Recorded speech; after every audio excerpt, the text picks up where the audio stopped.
अस्सलाम वालेकुम people, welcome to defence outpost. तो आज से तकरीबन 3 साल पहले J10C के बाद J10 का ही एक और वर्जन जो है वो चाइना में स्पॉट हुआ था, जिसे उस टाइम के ऊपर J10D के नाम से पुकारा जा रहा था। और इसकी जो पिक्चर्स हैं उस टाइम के ऊपर काफ़ी ज़्यादा वायरल हुई थी और पाकिस्तान को भी तकरीबन 1 साल का टाइम ही हुआ था तब J10C को अपनी सर्विस में इंडक्ट किए हुए। तो उस टाइम के ऊपर उस J10D एयरक्राफ्ट की जो पिक्चर्स निकल के आई थी वो अपने आप में काफ़ी ज़्यादा इंटरेस्टिंग थी, बिकॉज यहाँ पर एयरक्राफ्ट के एयरफ्रेम में काफ़ी बड़ा एक चेंज किया गया था। उसको एक जो नई डॉर्सल स्पाइन है, जिस तरह के आप F-16 ब्लॉक 50-52 से आगे देख सकते हैं कि एयरफ्रेम के ऊपर एक एडिशनल डॉर्सल स्पाइन होती है जो कि कॉकपिट के पीछे से टेल तक जाकर कनेक्ट होती है। इसमें यहाँ पर आप एडिशनल इक्विपमेंट या फिर जो फ्यूल है उसको स्टोर करके जो एयरक्राफ्ट की रेंज और कैपेबिलिटी है उसको इंक्रीज कर सकते हैं। F-16 ब्लॉक 40 के बाद जो ब्लॉक 50-52 एयरक्राफ्ट हैं उनके अंदर ऐसा ही किया गया था, जहां पर एयरक्राफ्ट की कैपेबिलिटीज और रेंज इंक्रीज करने के लिए उनमें जो स्ट्रक्चरल चेंजेस हैं उनको परफॉर्म किया गया था। तो यही प्रोसेस जो है वो चाइना में J10 एयरक्राफ्ट के साथ एक्सपेक्ट किया जा रहा था कि पहले चाइना की तरफ से J10A और B वर्जन को निकाला गया, उसके बाद एक C वर्जन निकाला गया जो कि AESA रेडार और PL-15 के साथ आता था, एंड देन इसके बाद जो एक लॉजिकल स्टेप था एक नया वर्जन निकालना नई कैपेबिलिटी और नई अपग्रेड्स के साथ। तो जब ये नई J10D की फोटोज आई तो सबको यही लग रहा था कि ये J10C का ही एक अपग्रेडेड और नया वेरिएंट है, और इवन इसको एक डेडिकेटेड जो इलेक्ट्रॉनिक वॉरफेयर एयरक्राफ्ट है वो भी कहा जा रहा था, बिकॉज चाइना में जो नॉर्मली D वर्जन हैं वो इलेक्ट्रॉनिक वॉरफेयर हैं, चाहे J16D की बात कर लें, उसके बाद J15D की बात कर लें। तो ये सभी ऐसे एयरक्राफ्ट हैं जो कि डेडिकेटेड इलेक्ट्रॉनिक वॉरफेयर एयरक्राफ्ट हैं और अपने साथ जो इलेक्ट्रॉनिक वॉरफेयर पॉड्स हैं डिफरेंट टाइप के उनको कैरी करते हैं। सिमिलर केस यहाँ पर J10D से भी एक्सपेक्ट किया गया था, जिसकी नई फोटोज निकल के आई थी कि ये भी चाइना का एक J10C का इलेक्ट्रॉनिक वॉरफेयर वर्जन होगा, जिसको उस टाइम के ऊपर बात चल रही थी कि पाकिस्तान एयरफोर्स भी एक्वायर करेगी, बिकॉज हमने नया नया J10C एक्वायर किया था तो उसमें अपग्रेड्स, मीनिंग के पाकिस्तान एयरफोर्स को भी अपग्रेड्स मिलेंगी। लेकिन इस पूरे टॉपिक के ऊपर बात खत्म तब जाकर हो गई जब चाइना की तरफ से ये जो डॉर्सल स्पाइन वाले एयरक्राफ्ट हैं, नई सीरीज के जो J10C एयरक्राफ्ट हैं, इनको अपनी जो एरोबैटिक्स टीम है जो कि करतब परफॉर्म करते हैं हवा के अंदर, बाई उनका नाम है, पाकिस्तान में भी आके वो परफॉर्म कर चुके हैं। तो चाइनीज एयरफोर्स ने वो जो एयरक्राफ्ट है वो अपनी एरोबैटिक्स टीम को दे दिए, जिस तरह से पाकिस्तान एयरफोर्स में शेर दिल टीम है। ये आप यहाँ पर उनके जो नए एयरक्राफ्ट हैं जिनके साथ डॉर्सल स्पाइन लगी हुई है उसकी फोटोज भी देख सकते हैं कि किस तरह से J10C एयरक्राफ्ट जो है वो उनकी सर्विस में है।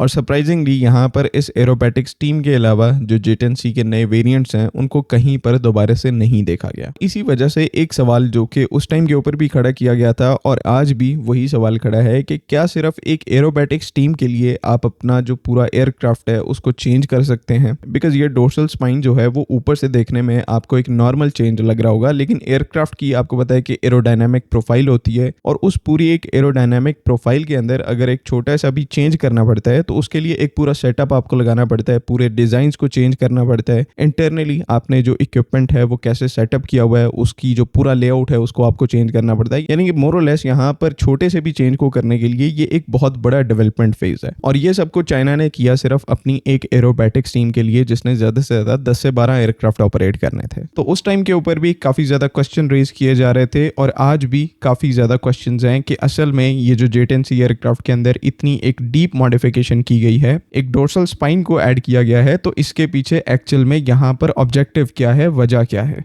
वहीं पर एक और पॉइंट है कि इस टाइम के ऊपर जो J10C एयरक्राफ्ट है उसको सर्विस में एंटर हुए तकरीबन 9 से 10 साल का टाइम हो चुका है। तो 2026 में देखेंगे और जिस तरह की इस टाइम के ऊपर सिचुएशन चल रही है J10C एयरक्राफ्ट के लिए जो अपग्रेड है उसका टाइम जो है वो करीब आता जा रहा है, बिकॉज एक यहाँ पर 2018 और 2026 में जो कैपेबिलिटी रिक्वायरमेंट है वो ड्रास्टिकली चेंज हुई है। जो एग्जिस्टिंग एयरक्राफ्ट की कैपेबिलिटीज हैं उनकी तो आपको जरूरत है, साथ ही साथ और जो एडिशनल नेक्स्ट जनरेशन के अपग्रेड्स हैं जिसमें मैन अनमैन टीमिंग सिस्टम, उसके बाद dedicated electronic warfare aircraft, artificial intelligence का इंटीग्रेशन, उसके बाद और जो ऑब्वियस अपग्रेड्स हैं जिस तरह से हर 8 से 10 साल के बाद आपको जो एयरक्राफ्ट का इंटरनल रेडार सिस्टम है उसको चेंज करने की जरूरत होती है, नई एयर टू एयर मिसाइल्स को इंटीग्रेट करने की जरूरत होती है। तो एक अपग्रेड का टाइम जो है वो नजदीक आ रहा है। दूसरा 2018 से 26 के दरमियान चाइना की जो मिलिट्री इंडस्ट्री है उसने जो नई कैपेबिलिटीज गेन की हैं रेडार सिस्टम्स की टेक्नोलॉजी में, मिसाइल सिस्टम्स की टेक्नोलॉजी में, and then most importantly jet engine, जहां पर WS-13E जैसे जो नए नए अपग्रेडेड जेट इंजन के वर्जन्स हैं उनको चाइना इंट्रोड्यूस करवा रहा है। तो जब ये एयरक्राफ्ट के जो सब सिस्टम्स हैं इनके अंदर लगातार अपग्रेड हो रहा है तो आपको पता लग जाना चाहिए कि जो एयरक्राफ्ट है उसके अंदर भी जल्दी एक अपग्रेड आने वाला है। और सिमिलरली अब यहाँ पर इस सिचुएशन के बाद अगर आप 2023 की इस J-10D एयरक्राफ्ट की फोटो को देखते हैं जहां पर डोर्सल स्पाइन को ऐड किया गया था, तो ये चीज यहाँ पर एक्सप्लेन करती है कि चाइना की तरफ से J-10C एयरक्राफ्ट का जो अपग्रेड पोटेंशियल है उसको 2023 से इवेल्युएट किया जा रहा है कि इसमें क्या एडिशनल चीज़ों को यहाँ पर अपग्रेड किया जा सकता है एक नए वर्जन के लिए।